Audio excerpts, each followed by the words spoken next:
Xadrez do arte, o xadrez com arte. Análise retrógrada.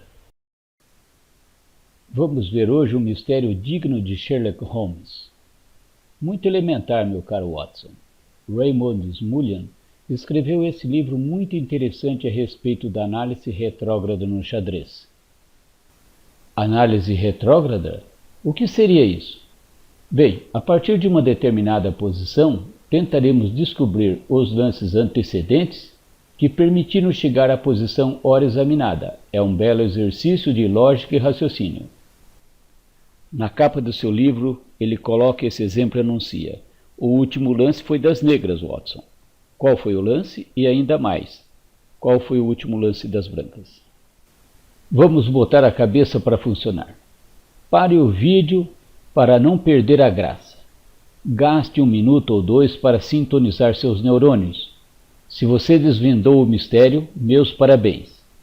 Se acertou parcialmente, veja que um pouco mais de paciência você poderia ter solucionado o problema. Mas se ficou totalmente perdido, a solução do problema vai te ensinar que soluções existem, basta procurar. Pause o vídeo agora.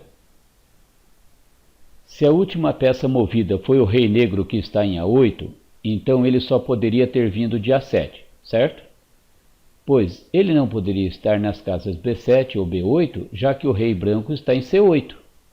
Ótimo, descobrimos que o último lance das negras foi rei de A7 vai para A8. Bem, se ele tivesse em A7, estaria sob cheque do bispo branco de G1, o que significaria que o último lance das brancas foi bispo G1, mas... Pause o vídeo agora. Mas veja que é impossível o bispo ir para G1, pois o peão branco de H2 impede esse lance. E se o bispo branco já estivesse na diagonal G1 a 7, teria tomado o rei negro e não ido G1. Conclusão. Havia uma peça a mais no tabuleiro que bloqueava o ataque do bispo branco, certo? Mas cadê essa peça? O gato comeu? Quem capturou ela? Não foi o gato. O rei negro a capturou quando moveu para 8. O último lance negro seria então rei de A7 toma uma peça de A8. Ainda não sei qual foi a peça branca capturada, mas pense mais um pouco. Pause o vídeo novamente por mais uns 30 segundos. Qual peça branca poderia sair da diagonal A7-G1, descobrindo o bispo de G1 e ir para 8? Pause o vídeo agora. Pois é, Zé, muito simples, né? Até o burro sabe que foi o cavalo. Vamos ver, então, como se desenvolveu a partida. Posição inicial, rei negro em A7, cavalo branco em B6, as outras peças em suas casas originais.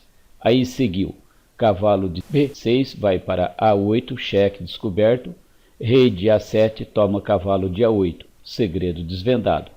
Muito elementar, meu caro Watson. Você aprendeu o que é análise retrógrada. Espero que tenha gostado de ver uma maneira diferente de pensar em cima do tabuleiro. Até aqui Raymond foi perfeito, mas começou a se enrolar todo quando quis esticar seus comentários. Vamos ver o que mais ele comentou a respeito dessa posição. Mas Sherlock, devo assinalar que o último lance foi das negras?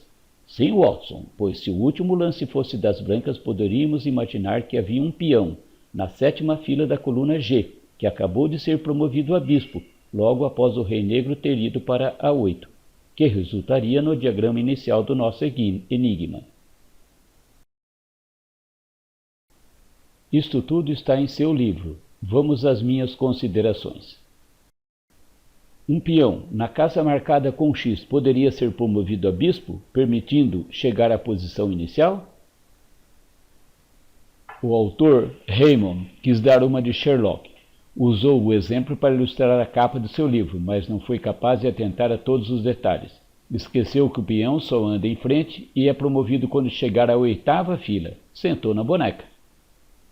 O suposto peão estaria em G2 e não em G7 para ser promovido. Então comete um erro muito primário, nosso Raymond.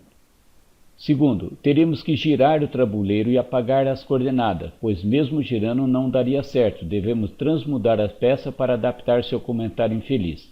Terceiro, ainda abriu um leque de possibilidade ao dizer que o último lance foi branco, que ele nem pensou. Então vamos pensar. Se o último lance foi das brancas, há várias possibilidades. Primeiro, as brancas podem ter feito uma subpromoção, isto é, acabaram de jogar o peão de B7 indo para B8, transformando em bispo. Segundo, poderia haver uma peça negra em B8, um cavalo, bispo, torre ou mesmo uma dama, e um peão em C7, e ele ter executado o lance C7, vai para B8, tomando a peça e promovendo a bispo. Vamos voltar à posição original e analisar agora, como sendo o último lance branco. Se houvesse uma torre ou dama negra nas casas G7, G6, G5, G4, G3, G2, ou nas casas A1, B1, C1, D1, E1, F1 ou H1, e que movesse para G1, e o bispo branco da diagonal A7, F2, tomado essa peça, resultaria na posição inicial do problema.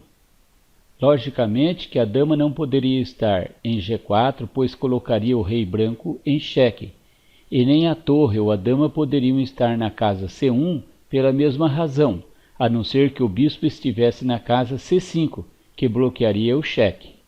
Vamos ver como seguiria. Torre G1, bispo versus G1, chegando na posição original. Veja que o número de alternativas são enormes. E ainda mais, se o bispo estivesse nas casas E3, D4, C5, B6 ou A7, ainda poderíamos imaginar que um bispo ou uma dama negra naquela diagonal indo a A1 e sendo capturada pelo bispo branco, também satisfaria nosso enigma. E ainda tem mais soluções. Vamos imaginar que o rei negro estivesse em B7 ou B8 e movesse para A8, seguido do último lance branco. Rei branco de D7 ou D8 indo para C8. Podemos ver quantas alternativas seriam possíveis se o último lance jogado fosse das brancas. Assim, nosso Raymond deveria ter realmente ficado de boca calada para não ter que engolir alguns sapos. Mas, independentemente de meus comentários, fica o convite para você ler o livro dele. E obrigado por ver meu vídeo.